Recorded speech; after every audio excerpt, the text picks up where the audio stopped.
bir günü külüp tökülüp yaşadım bir günü öksüp ökünüp yelkendi gırıyıp dilim daha yacan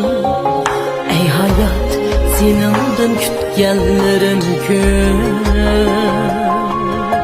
ey hayat senindin kütkenlerim köp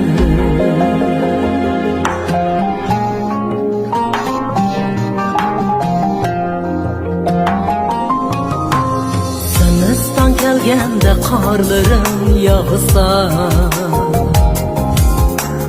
baharın eriqda egizler aksa yazların beğidin altın küz baksa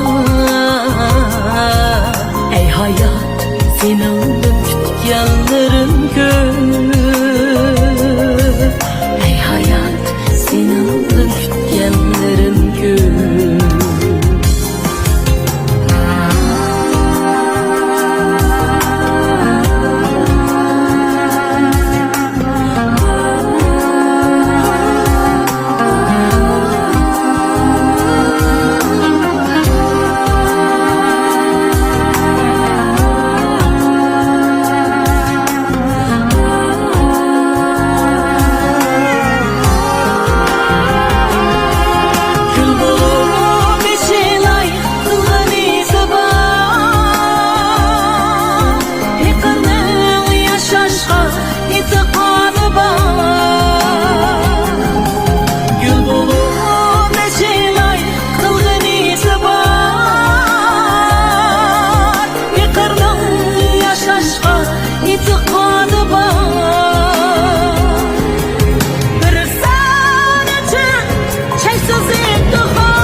şükür eytimem